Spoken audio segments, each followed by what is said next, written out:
All right, here we are, guys. It is just Jax Guests, and I am your host tonight, Jackie. We made it. First Monday in May. This is my first show of May. Oh, guys, I have a special guest tonight. He's going to join us on stage in just a few minutes. He's somebody near and dear to my heart. I love him to death. He is full of life and gives me hope and gets me excited in all kinds of ways to share some of the stuff we do work-wise, some of the stuff we do personally, and all kinds of stuff. So for those of you that are just joining, there's a couple different ways people are watching tonight. I've got the YouTube page up. We're on LinkedIn. We're also on my Facebook page today, which I usually don't blend my LinkedIn and my Facebook together. But because William has such an amazing follower and followers on Facebook, and we have so many people connected together there, I wanted to make sure they had a chance to see him in action as well. But if you don't know me, I am Jackie Hallberg. I do a whole bunch of stuff, but my big focus is on mental wellness.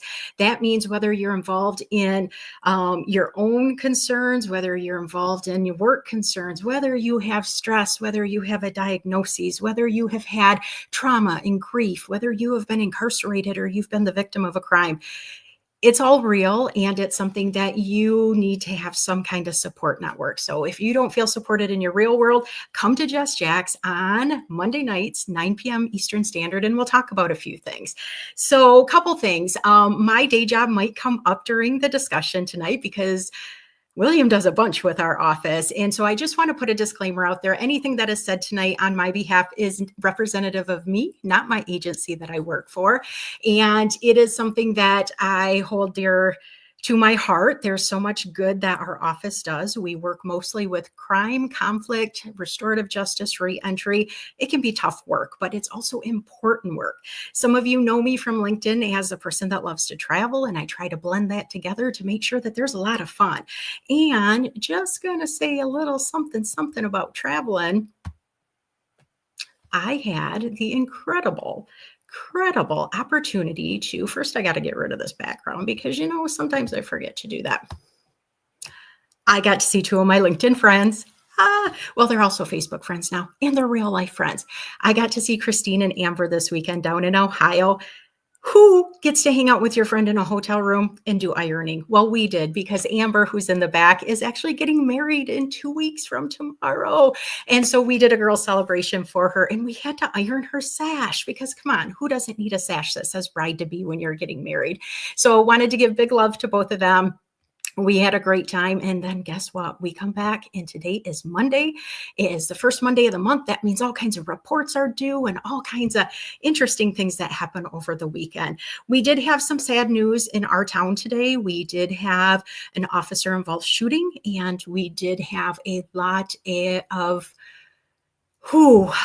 nasty stuff being said online because of the situation. And so as we're talking about things, keep in mind that there's a lot of people that have different decisions, thoughts, ideas on crime and conflict and police. And we're not here to judge, but we are here to talk about a lot of reality, okay? So as you hear some of the stuff we're going to talk about tonight, make sure that you're very aware that you may have different thoughts than us. And that's okay, but we're going to be as respectful as possible for everybody.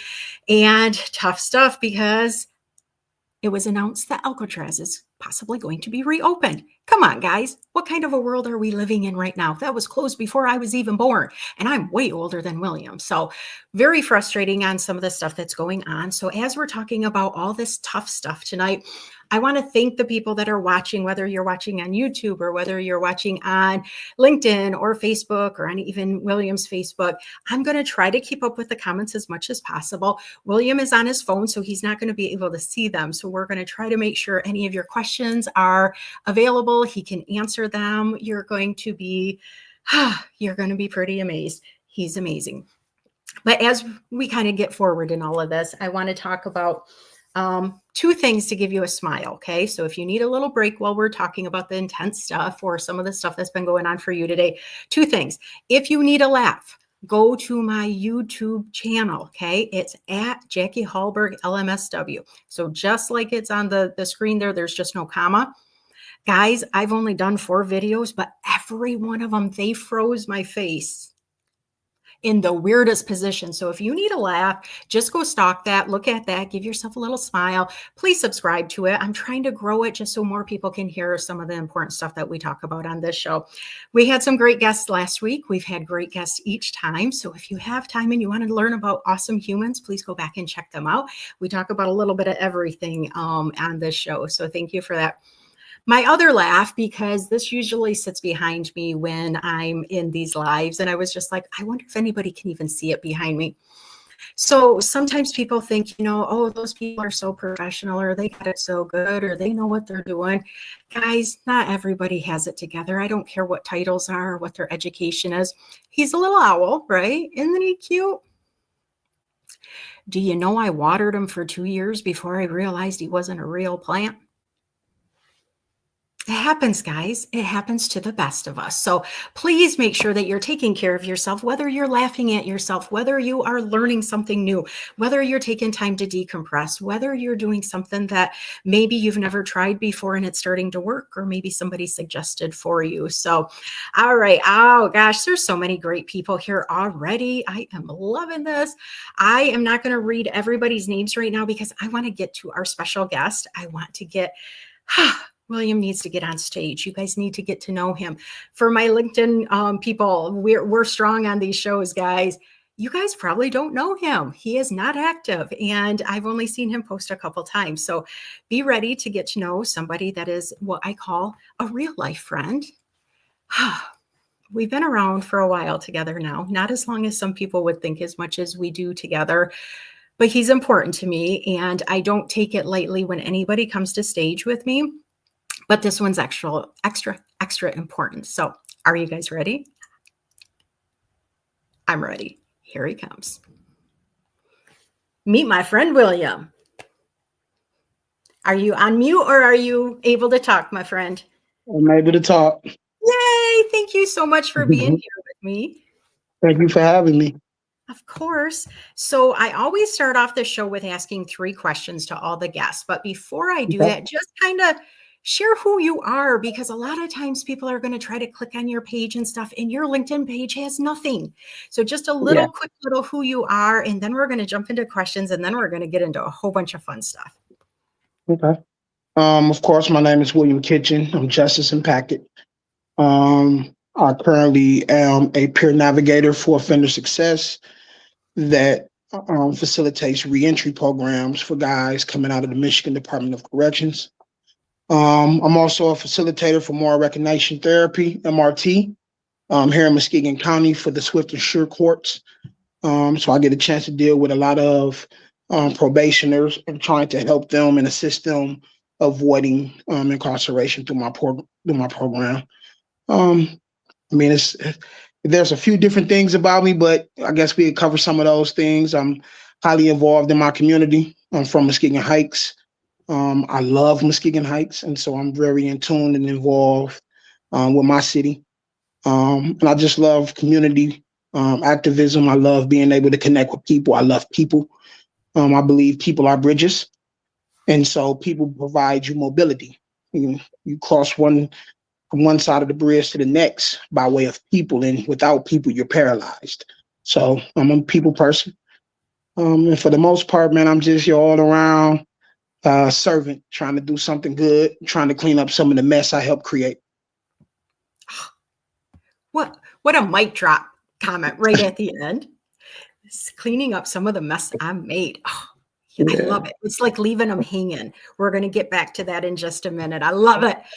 Oh, so William, one of the fun things about William is he comes across and he's so serious, right? And then Jackie gets the camera out, and what happens? Look at that smile. Before we get to your pictures, I just want people to see us together. I just want them to know. You have plenty. Look at that smile.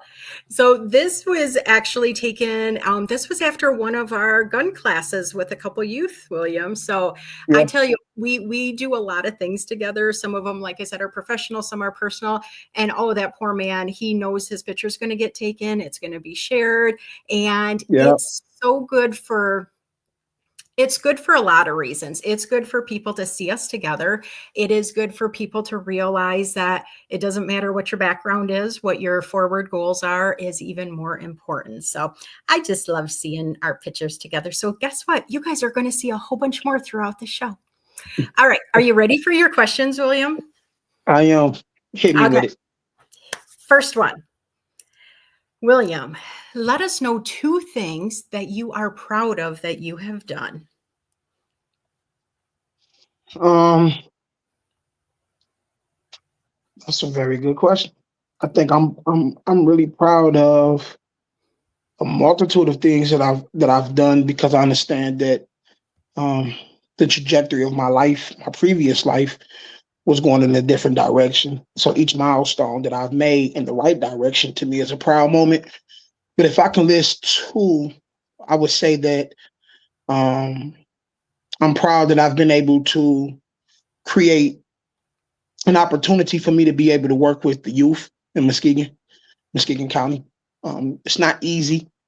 Our youth is to some a vulnerable population, and not everybody gets an opportunity or a platform to be able to engage with our youth within the school systems and districts throughout Muskegon County.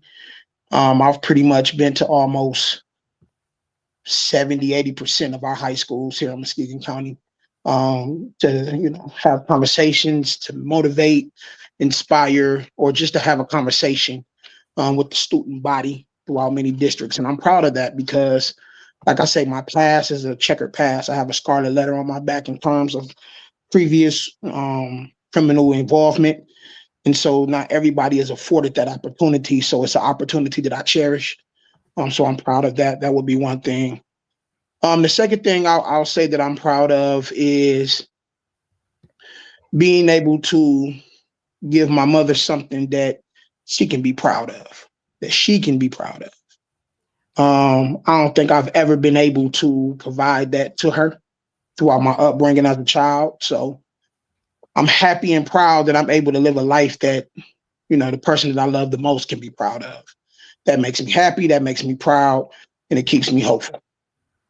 Oh, I told you guys they would be really good discussions. I mean, Mhm. he's serious, but it's heartfelt and it's real. And that's one of the beauties of William. So if you guys have watched some of the other shows on Just Jax, sometimes I do two guests at a time. So it's a short clip for each one. But because of okay, I'm just gonna be honest. Y'all know I like to talk. So does William. Okay. I mean, it happens. And get us together and his phone's Yeah, blowing up. Aren't you coming home yet? Well, we're yeah. still talking about 79 other things, So it's not that other guests are not important enough to have their own show. I just knew that once we started talking, it would be very hard to get us to stop. So thank you for being willing to be on with us all night, William. Wow. Your Okay. your next question. Let us know one area that you are still growing in. Just one? Just one. Oh, um, that's a really good question. So I'll say first that I believe that human growth is perpetual. That every day that we have um, here on Earth, breath in our lungs, there's moments for growth. So I try to figure out ways to grow every day. One of the things that I believe that I'm still growing in, that's somewhat of a challenge, is being able to alter into a more administrative, professional role. A lot of the work that I've done these last few years have been like boots on ground in the streets. Now, a lot of my responsibility is administrative. And so I'm still growing and trying to figure out the mechanics behind, the office and office politics and administrative duties like filing paperwork, creating reports, developing assessments, and things of that nature. So that's one area that I've identified as a need for growth, and that's something that I'm constantly doing every day, trying to evolve in. That's huge. Zach's in the house from the office, William. You also Tell have Zach, what's up, Zach? What's up, Zach is right. Ava's also here from town, so you know him very well. So yeah, we got some Muskegon. Yeah, But guess what? Just absolutely. I see just my guy Grams on here. awesome. Gramology. It's one of my guys right there. I See love that. Dominique and Miki in here. Yeah, I see a few of my people coming on. Come I on, come told on, you. come on. And guys, no matter what device you're, or whether you're YouTube, LinkedIn, or Facebook, go ahead and you can type in the comments and it should populate. So sometimes there's some glitches. I did hear some people were hearing some echo. So hopefully that's all resolved if that was going on for you. For me, it's pretty clear on my end. I saw some other people saying it was clear. So hopefully there wasn't any feedback for you. But one of the things that William touched on is that word growth. That's kind of something we're talking about here. It can look different for all of us, but when you think you stopped growing, when you don't think you need to do anymore, guys, it just kind of stops us. So when we're talking, when we're doing some of this kind of stuff, really think about how maybe you can respond to these questions. And if you're just like, oh, I don't need to grow, we need to sit and talk because we're all growing every single day. So, William, there are some amazing people here. There's a lot of people that want to start asking you questions and get to know more about you. So, my last specific question from me, and then we're going to turn to some of the comments, and then we're going to let you have fun, and then we're going to show some more pictures. If you could travel anywhere right now, where would you go? No matter what the cost was or anything. Yeah, I'm going to Egypt. I'm going to see the pyramids. You were like the third Yeah, person on the I'm going to show see in the a month. pyramids. I got to do it. I love Mm-hmm. Will so book the, Will book the flight. We going to Egypt. let's see. Abe wants to go there. Or Damien wants. There are so many people that want to go to Egypt. It's pretty cool. Yeah, Oh my for sure. goodness. So we already got. Oh my god. Oh, look at this. Kitchen for president. Can Yeah, you I read think I that think one? I think I could do better than the guy we got right now. So you know what? You could do better than just about anybody because I have faith in you and I have Yeah, love in you, for and we sure. feel that same stuff. So some people think you have to grow up together, you have to live on the same streets, you have to go through the same tragedies, you have to go through the same school, you have to have that same degree behind your name, you have to go to the same this or that, or be the same age. Guess what? Do we look like we're twins? Not at all. We're not going to say the age difference either because we're just not going there. But, we met in the weirdest situation because I had been hearing his name. He was already doing some mentoring at the office. And I'm like, how have I not met him in person? And why does everybody in the world connected with him on Facebook and I'm not connected with him?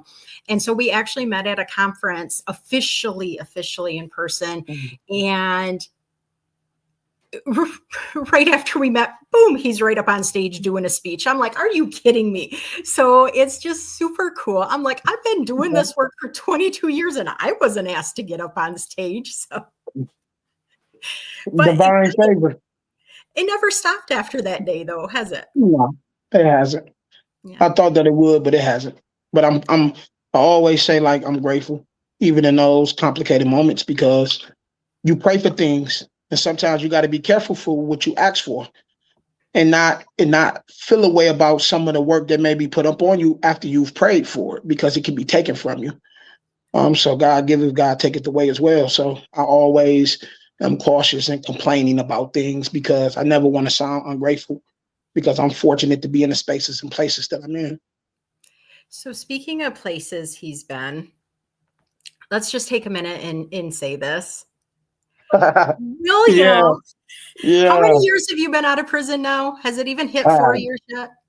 It'll be 4 years, June 14th. June 14th, guys, that is just over a month away. He hasn't even been out for 4 years. We haven't even got to a story yet, but look at this. Guys, William, I got to tell you, not everybody's from Muskegon. Not everybody's from Michigan. I've Yeah. counted at least 3 other countries in the house right now, and that's the Mm, only that I can see. So this yeah. is global. You are not just talking to people that already know how amazing you are, but this is our governor and lieutenant governor of the state of Michigan. They know good when they see them. And Yeah. William was nominated and was actually awarded one of the Governor's Service Awards. And I was lucky enough to get to go and watch him receive his award. Talk Big night. about cool stuff, guys. Big night. That I was a don't have huge a night. picture with the governor. Big Gretch. Big Gretch, Big Gretch. Yeah. Can you just share like that look on your face right there? I mean, what was going through William's mind? It was really a surreal moment because um you always, I'm a servant. And so as a servant, you never really feel the need to be applauded. Um so the work that I do, I never look for like people to like applaud me, recognize me, acknowledge me. I'm grateful when it does happen. And so to be able to get that award, I've won a couple of awards. I've won my first award was the Increase the Peace rally. They gave me a Game Changer award. And then, of course, when everybody was not really opening up doors for me and wanted me around, the Muskegon Young Black Professionals, at the time, I believe, led by Jocelyn Himes, had awarded me the Resiliency Award. And that fueled me because, again, I had never been able to provide anything to like my mother to be proud of. So I'm like, here, mom, here's an award. So I was grateful for that. And then prior to this award, I received the 2024 United Way Volunteer of the Year Award, as well as the Everyday Hero Award from the United Way. And then this happened. And so I just was like, man, super grateful, super honored to be in that space. I'm grateful to you specifically because outside of you and my good friend Taisha, it was kind of like I was by myself there. So I'm in Detroit around people that I don't know. I'm having panic attacks, but you guys made me feel real comfortable. And I felt like I had my people there with me so I can conquer the world. So it was a great experience. I met Big Gretch. She was awesome. Me and the Lieutenant Governor had a few words together. He was super awesome. And just to be able to come from where I come from to now be on that type of stage, that was probably the height of my mentoring career. I love that so much. So we've had a couple comments about the vibe and everything. And William, that's something that you and I do. I mean, Yeah, we are not here trying to act the most professional and to be all, we're better than you, or you can do it. Just pull yourself up by the bootstraps, or if I can do it, you can for do it. sure. We're real, we're raw. You just said you were having panic attacks about to get an award from the governor. Yeah, it was surreal. It was different. Like Dude, I was used to being around like people who I can look towards for guidance, direction. We got Will Robeson on here. We got Aaron Kenzel on here, man. We got a multitude of people that I've seen come on and off of here to where, I've been around people who I was in awe of the work that they do. But when you get on the stage with the governor of your state and they handing you an award for doing something that you love to do, it's just a different feeling. It's just a different accolade. And to be honest with you, sometimes I never really feel good enough in my capacity. I always feel like I have to do more.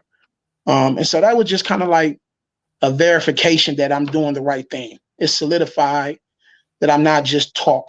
I put some walk behind that talk. So it was great. I enjoyed it.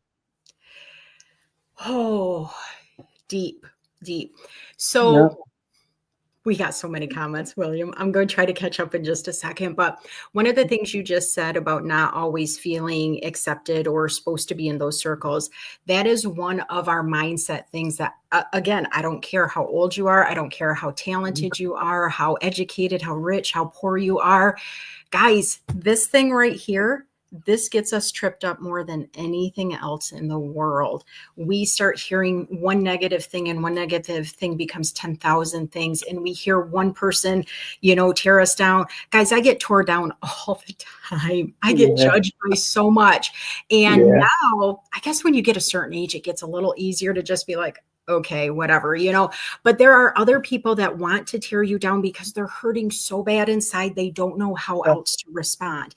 Our kiddos that are not treated well, our families that are dealing with so much trauma and so much grief and all kinds of issues. They don't always know how to be nice to other humans because, well, they've possibly never been treated nicely. And that's one of the things that we judge so much, especially in America. We judge other people. Oh, do you see how he looked at me? Do you see what clothes she's wearing, who she's hanging around, or what he's Yeah. doing or not doing? We got Yeah. to drop that, don't we, William? for sure. It We won't got get us nowhere. yeah. I think honestly, like my whole life when I was a kid, I mean, I was a bigger kid and I had like some medical issues. And so I was kind of never like really like the cool kid, popular kid. So a lot of the thoughts and a lot of the behavior that I had was for me to try to be accepted by other people. It got to a point in my life to where I'm like, man, the greatest love that I can ever receive is the love that I give myself. And so I stopped trying to look for external love and focused internal. Like as long as I love me, as long as I'm loyal to me, as long as I value me, as long as I respect me, I can't worry about where it's coming externally. But I've learned and found that the more I love me, the more other people do as well. But it has to start here with yourself. You have to begin to develop those principles and concepts for yourself. And then others will catch a vibe off of that and feel that and also want to link to that. And so I no longer try to please the crowd or do a thing just for acceptance. No, if you like me, cool. If you don't, so be it. I know my purpose in life, so you either with it or you not. And I just continue to live my life. I love that. This is a face and name that you and I both know. Aaron Kinzel is saying, William, what do you think can be done to better support people like us when we come home from prison in regards to mental health? Yeah, that's good. That's real good. Aaron had to throw one at me. I know, right? Oh, you got so many more waiting. I'm trying to keep up with them. Man, that's a good one, Aaron. First and foremost, let's be clear. Um, I've become, a household name in the reentry community, but it's because I was able to look towards people like Aaron to see how he navigates. Like you got to think, like Aaron is a person of his own developing. Like he's authentic, he's genuine, and a lot of people that's put into certain positions is just not that authentic. They have to toe the line. I've never really heard of Aaron being one of the guys that just toes the line. He's really a different breed, and so I had a good visual when this vision and this mission became apparent. I had a good visual of someone that I could look to who was a giant in our field, and upon his shoulders I stand. But to your question, um, man, one of the main things that we can do is create opportunities and avenues for guys that's coming home from incarceration that has a mental illness to have adequate and effective treatment, right? That's one thing. You have to have adequate and effective treatment. Many of our agencies, I won't call them by name, are just paper pushing.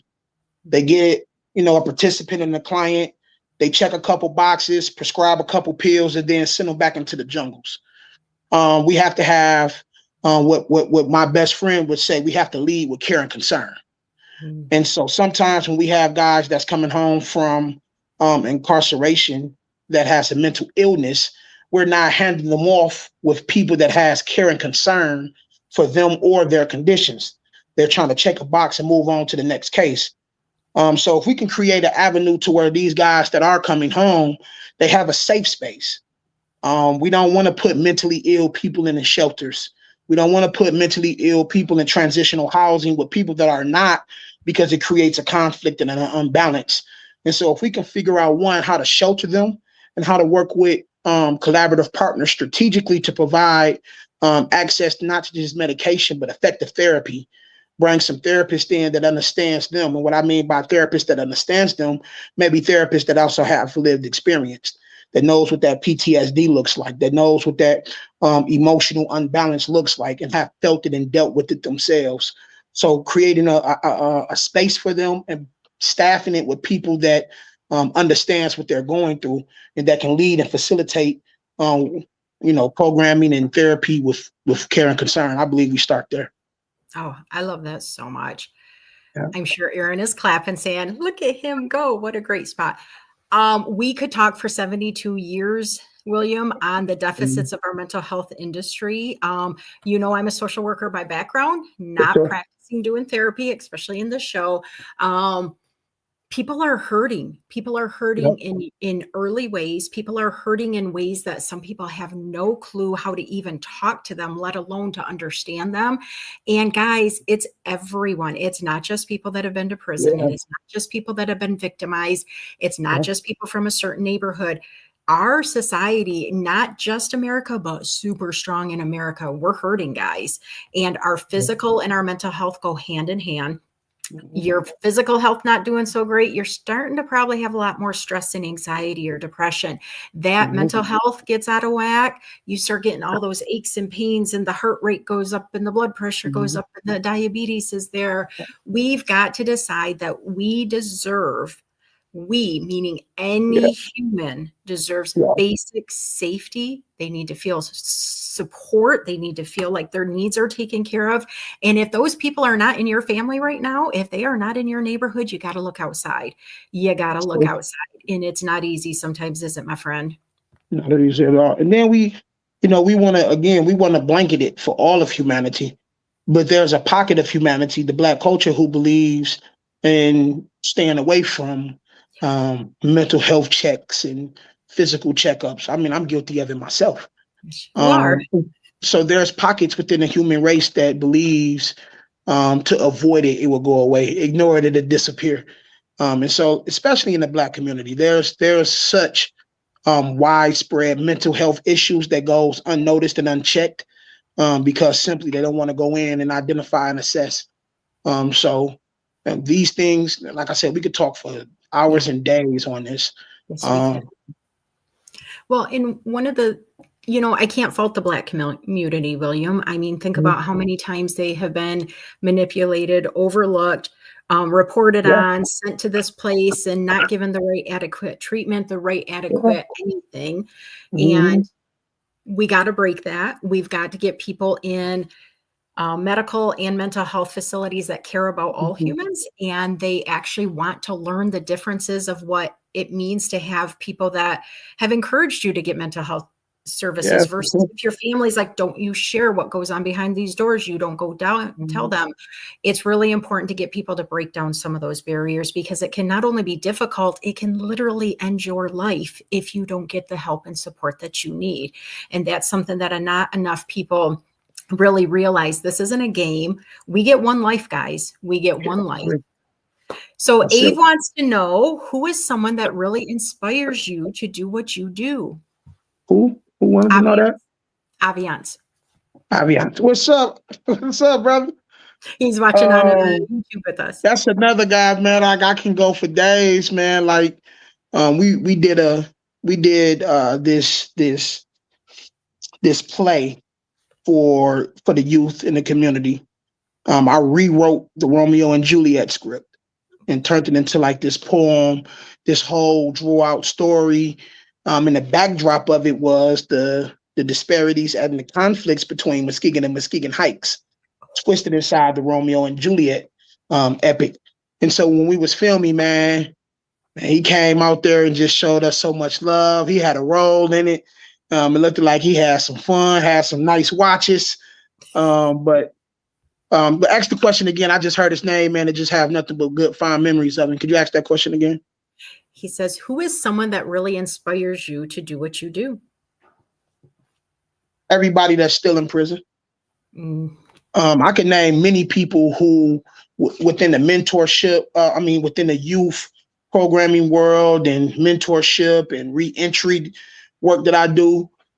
I can name a list of people out here that have inspired me and motivated me. But the thing and the people that always makes me get out of bed every day is the people that I left behind in there. I once said recently that I think I'm dealing with a bit of survivor's remorse.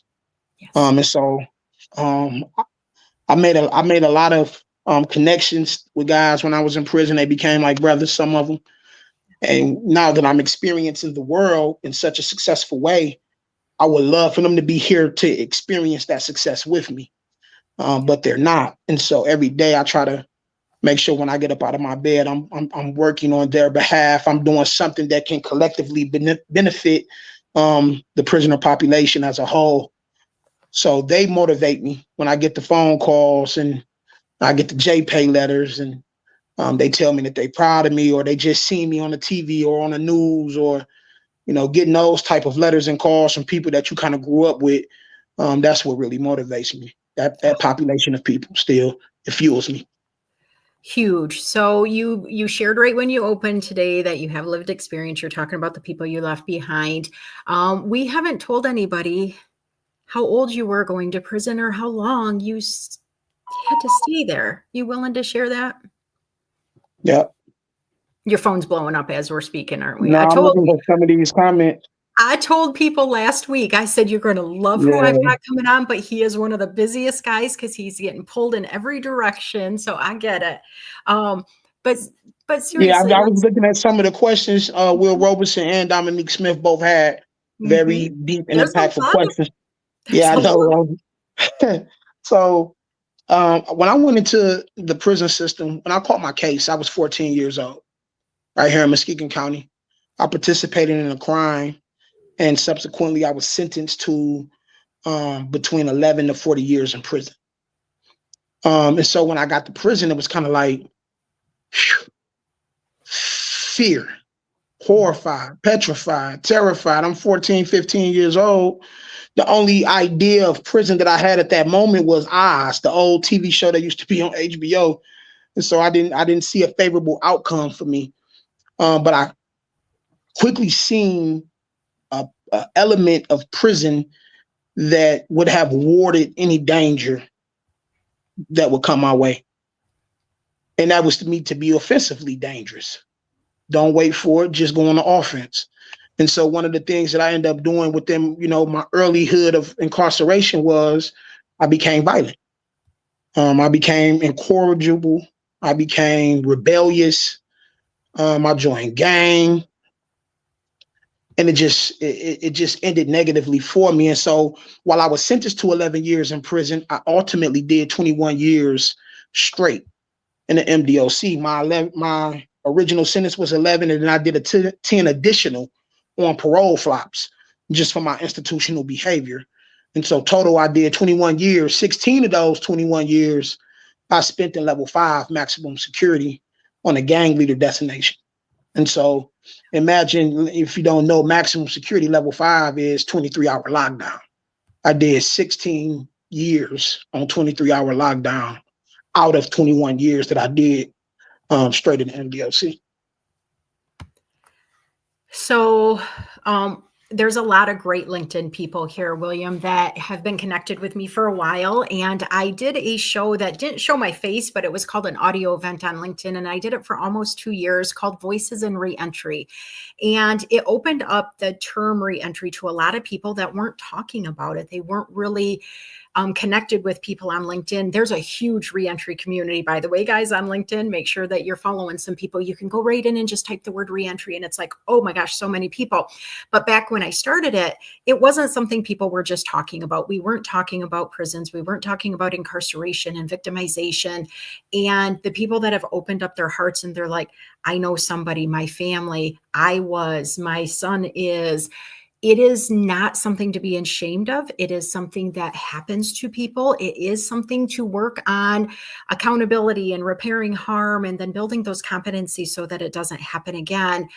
But when you are 14 years of age and you are sent to a adult Mm. prison, thrown behind bars, sent there knowing some of the tragedies that are going to happen with you, not being able to hug your mama when you want to, and not being able to wear whatever clothes you want. Those are just the little tiny issues that you have to deal Yeah. with.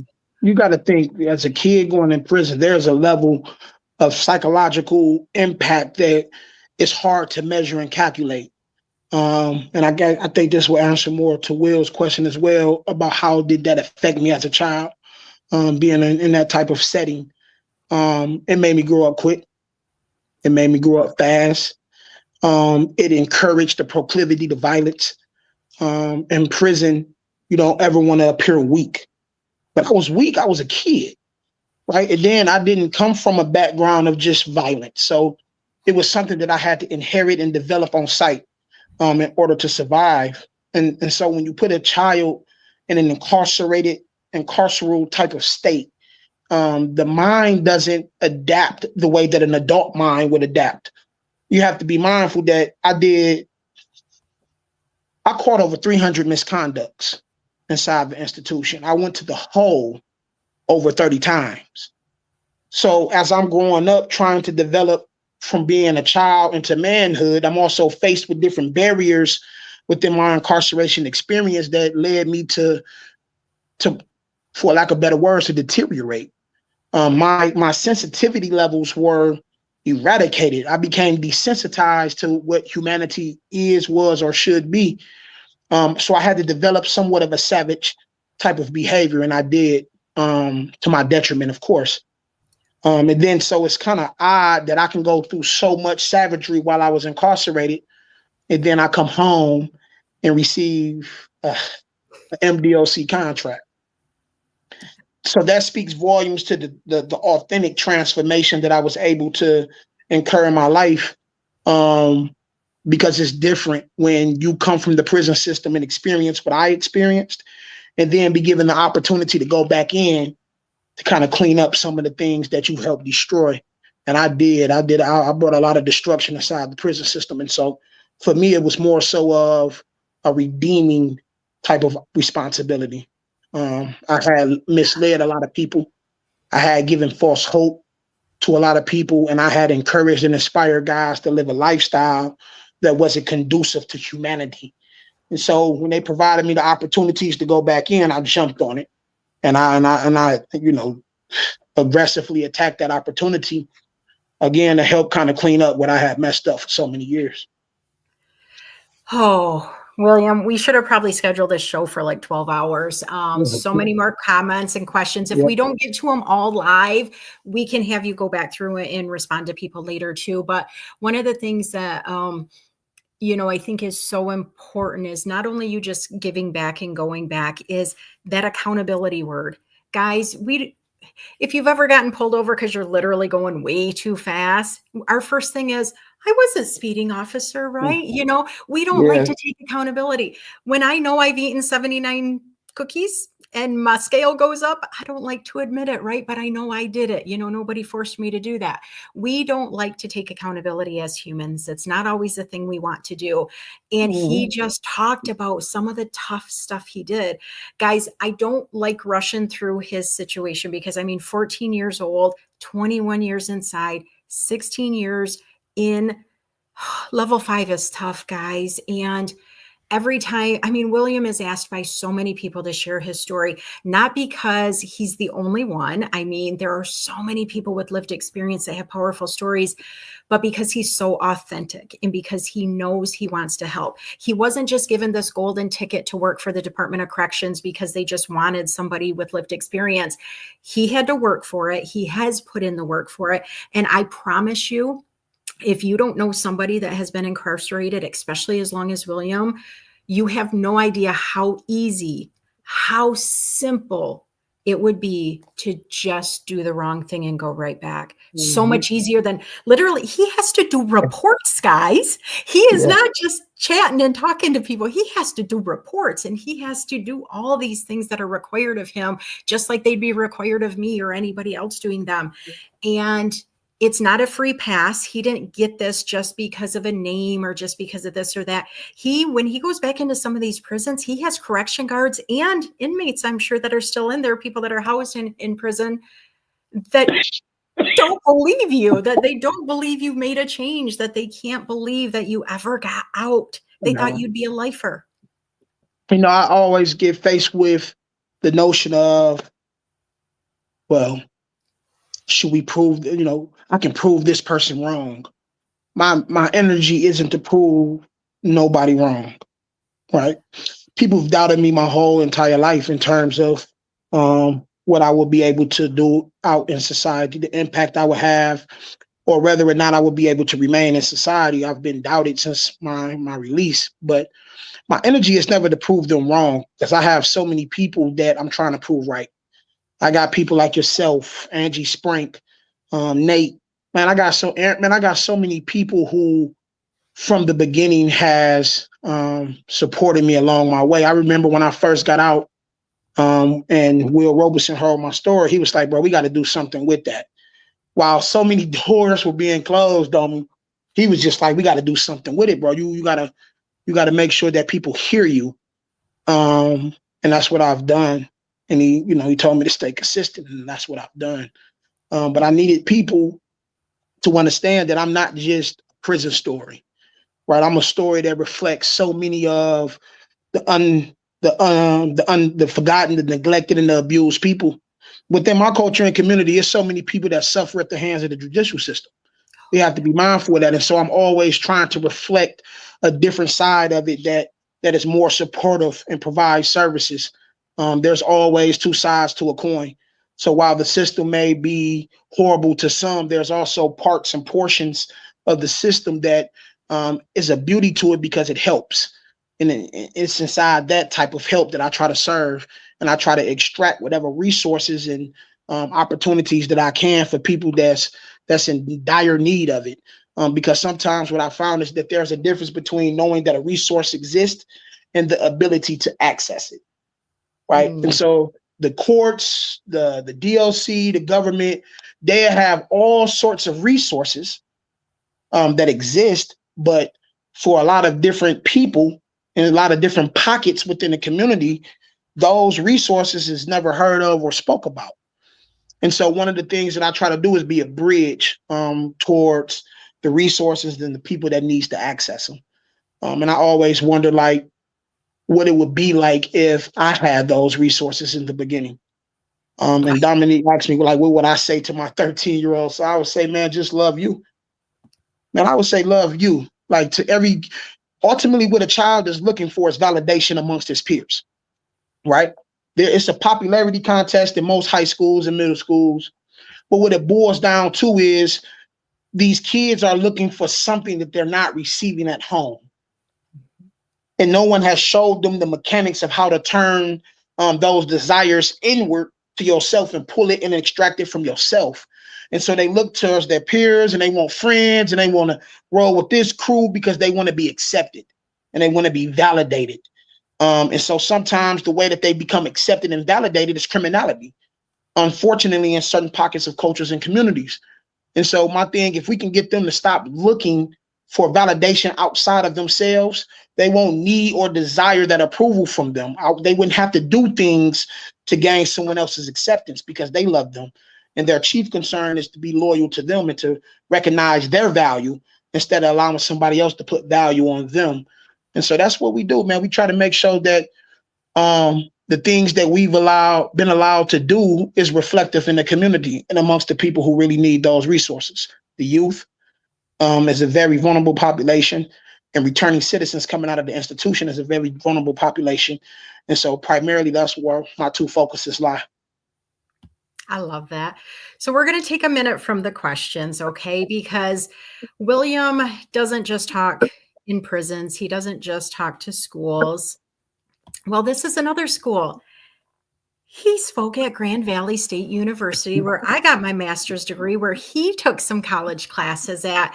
Guys, college universities want to hear from not only him, but if you have a powerful story, you've lived life, you've went that extra distance, that's where that authenticity comes from. And William is not just one of a kind, guys. There are so many people. I mean, and I posted this not just because I wanted you to see my big face in front of them, but you deserve hype the people that are true. You deserve to support people.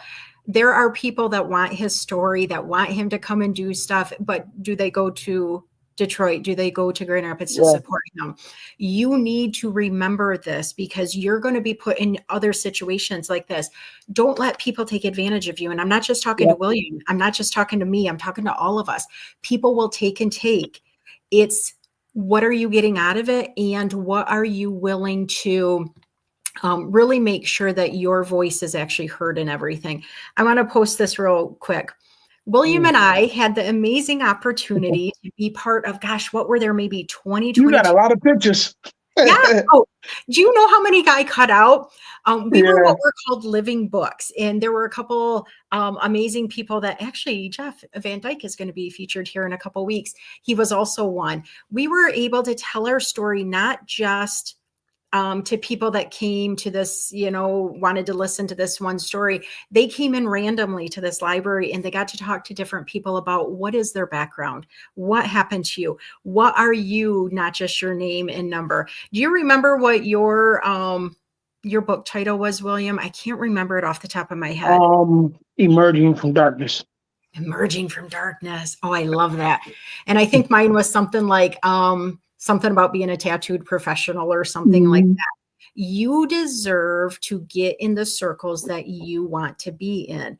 And if you really like the lifestyle where you have to look over your shoulder and you have to worry about people wanting to jump you or Mhm. call the cops on you or get chased, that lifestyle is super easy to do if that's all you've known or Mhm. that's what you're used to. So you have to feel comfortable. You have to take those safety steps. You have to figure out how to trust and break down some walls to want to trust somebody.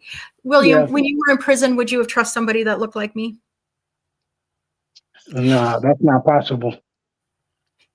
And I don't take offense to that. And I'm not Mhm. laughing because I think it's a joke. I'm laughing because you were willing Yeah. to be honest. We've got that Yeah. relationship. Yeah. And I mean, I didn't. Everything is like perspective change, you know, like our experiences and um, our backgrounds have us developing perspectives that are not wise, that are not reasonable. And so a lot of guys that's inside the prison system or come from cultures where it's predicated on criminality, you know, we don't that level of trust a lot is altered because the mindset is you're not one of us. Right. And so that's why a lot of the work that I do a lot of work where I try to bridge the barriers between community and law enforcement because ultimately we have to look beyond skin tone. We have to look beyond color. It's okay to love your color. It's okay to love where you from. It's that all of that is fine. But at the end of the day, I cannot just say I hate someone because of the color of their skin. Man, I come from a forgiving and loving people. So I don't have that hatred in my heart. But because of the experiences that I were experiencing, it made me look at a lot of white people like, you trying to hurt me. I can't confide in you. I can't embrace you because I'm not sure if you're going to use whatever information that I speak to you about against me. If you're going to take whatever feelings that I have and try to weaponize it against me because um, culturally and historically, that's what has occurred in a lot of cases. And so because we've already inherited so many psychological traumas, we don't like to change the narrative. We don't try to get outside our cubicles and our boxes to explore other cultures, races, and people because we're fearful. And I don't care if people say I ain't scared. No, it's fear. That's the fundamental emotion to not wanting to get outside of your box and deal with someone other than you is fear. And so even when you say, well, I don't know what they're gonna do, that's fear. You apprehensive because you fear what they could do. And so what I had to do is just kind of destroy that. I had to eradicate that way of thinking and eradicate that way of thought. You one of my closest friends to this day. Like I confide in you in things that I don't really confide into nobody about. And I have no fear that you're going to weaponize it against me. Because I don't see your whiteness. I see a human being with love. I see how you lead with love and concern.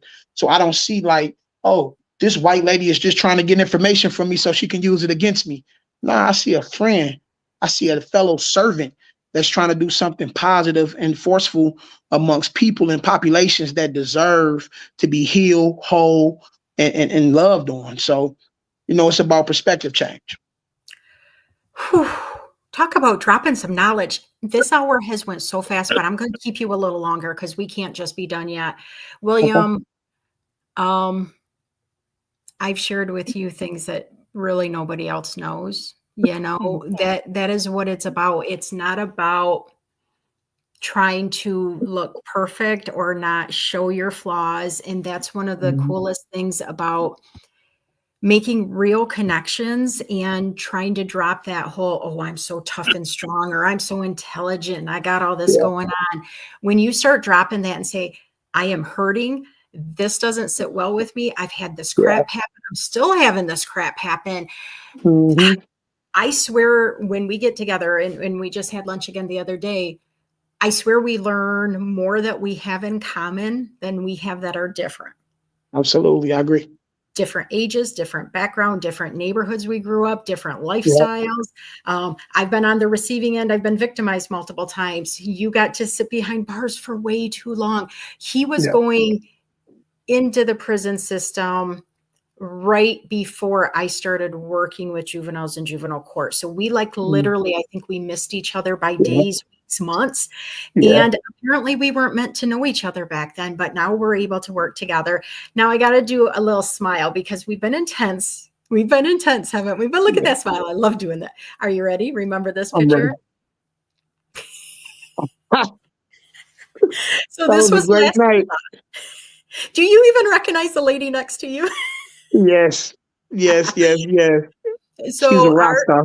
I appreciate that. So our agency does a yearly fundraiser that is like a dress up in your favorite decade. And I had told William all along, I said, Mm. I want you there for whatever you can do. Even if you just want to come in for 2 minutes, you want to come for dinner, you can stay the whole night. And he's like, I'll be there for you. I'll be there for you. And the next thing you know, hey, William, will you be our like special speaker?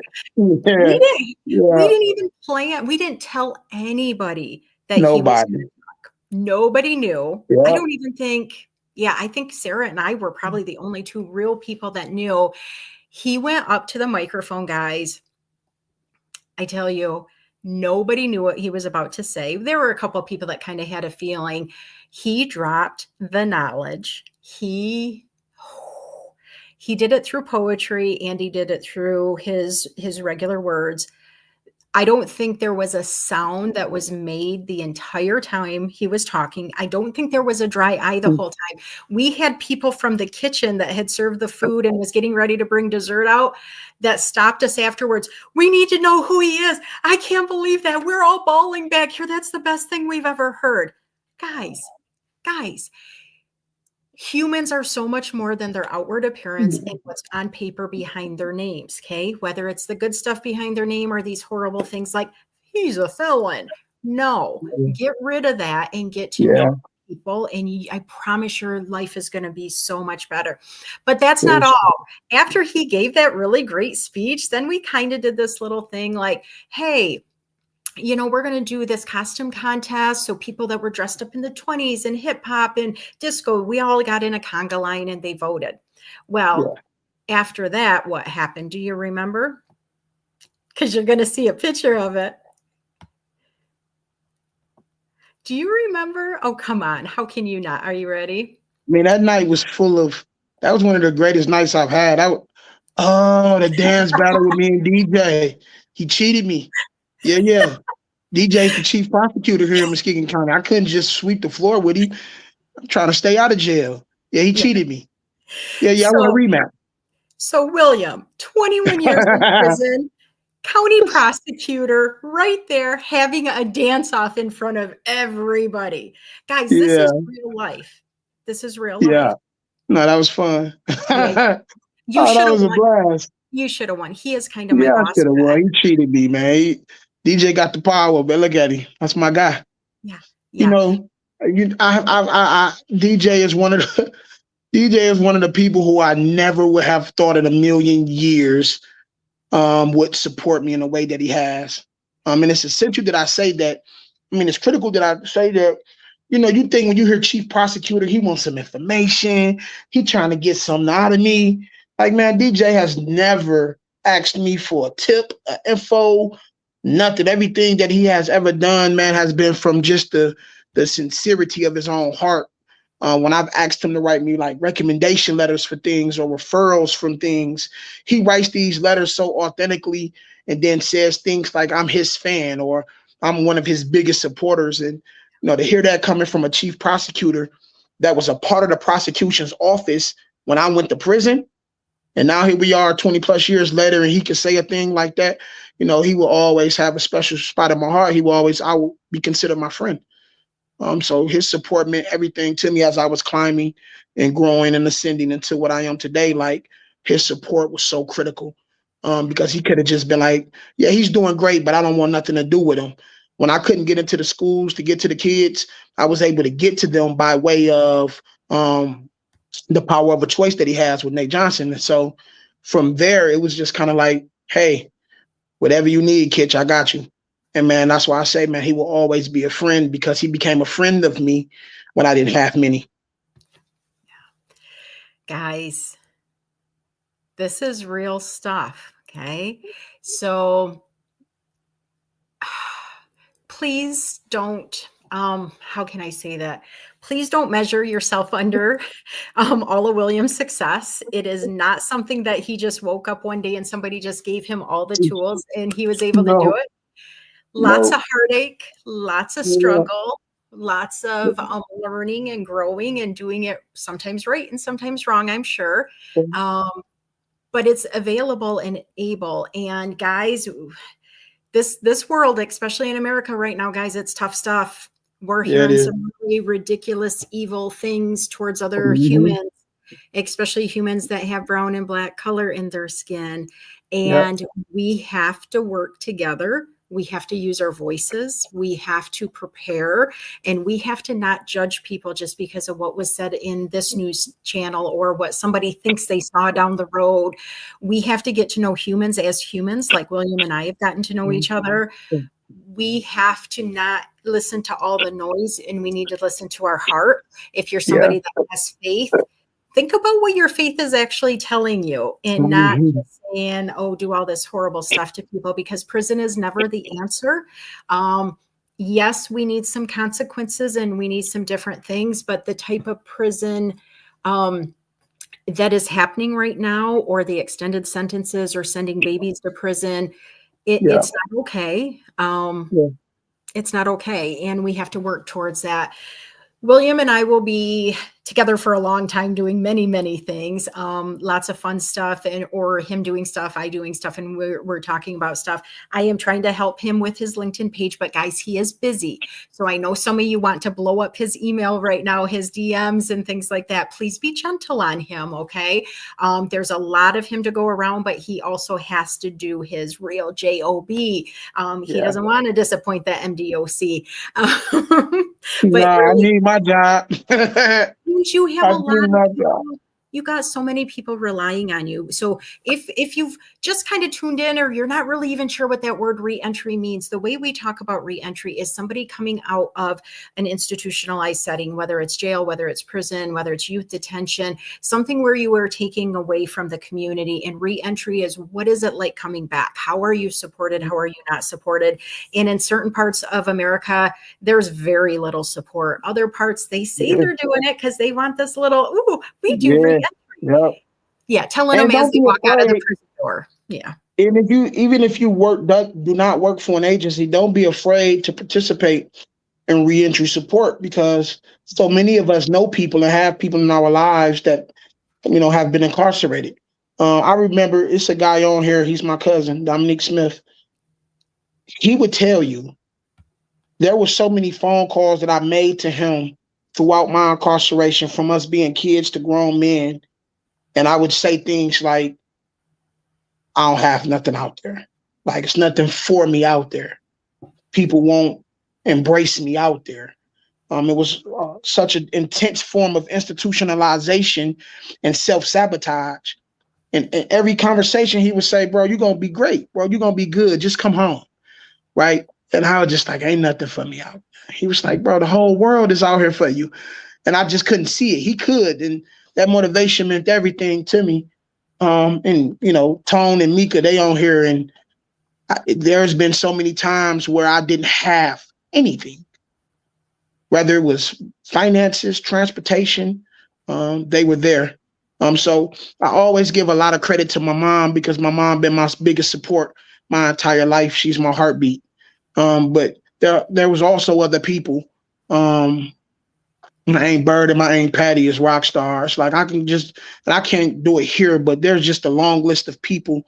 Shauna and Kaylin at Pathfinders of Muskegon, like Kaya and De'Erica, they just been such a source of love and support for me. I couldn't have done anything without, first, the grace of God, and then the support that He directed and guided into my life. This is why the challenges that I face, I was able to endure, because I had people who refused to see me fail. And so I'm always grateful. I started this show off by saying how important people were. and that's kind of how I ended. We need people. We do need They say people. hurt people hurt people. Well, the only way that people can um, to love is to receive love from other people. So I always try to lead with love, no matter if I've hurt someone, no matter if I've not been the best friend to someone. I always try to recommit love to people and let them understand that we can be a support system one to another. Oh, William, I it's if you do some different research, you'll hear a lot of people say that there are really only two ways that we react. We react out of love and we react out of fear. And you've hit on both of those tonight. You have shared what support networks are like. You've shared what it means to have those people that were just right along the way for you, wanting you to get out and succeed. And now you have people like me that are like some of your biggest cheerleaders, and you know that my number is always open to you. You know that there's going to be opportunities. I also Yep. know, so a lot of my people don't always know that I don't trust often. I don't Yeah, trust a lot of people. yeah. I've had that same thing. People shamed you, people used what you said and they turned it around on you. They try Mhm. to act like you're not a certain way or something like that. But And you you such are a one safe of the space. Like you such an awesome safe space. Like you would be like, William, are you okay? And I'd be like, yeah. And you'd be like, are you lying? Yeah, I'm not yeah. okay. And you just always provided such a safe space for me to be able to just be my authentic self and me being able. And it's not just a space; it's what we do in that space.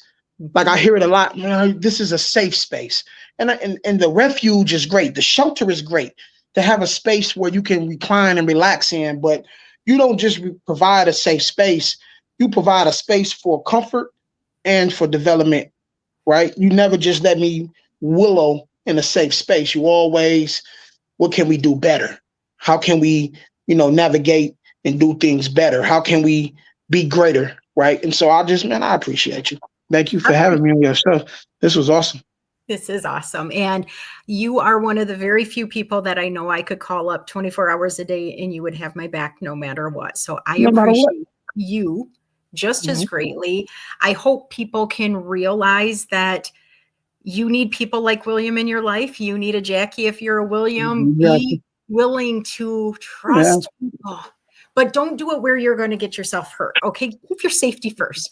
And again, William, he needs to be doing more than just stuff around Michigan. He needs to get elevated because his voice is important, but his passion and his transparency and his desire to help other people.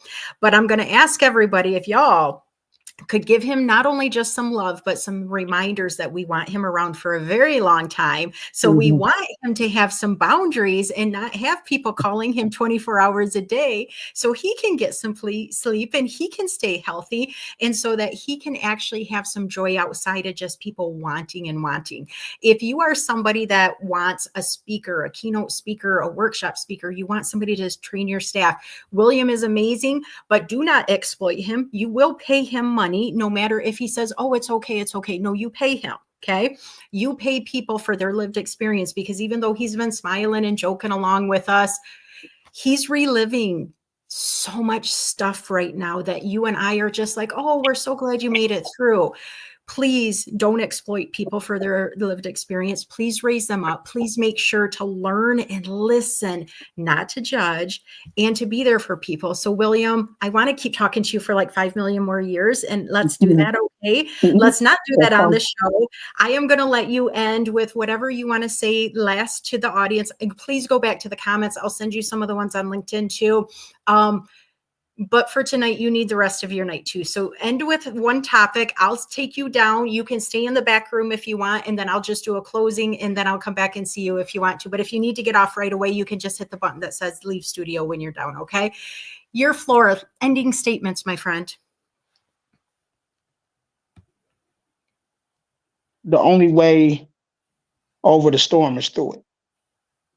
Most of us turn our backs when we encounter and engage, a storm, a hardship.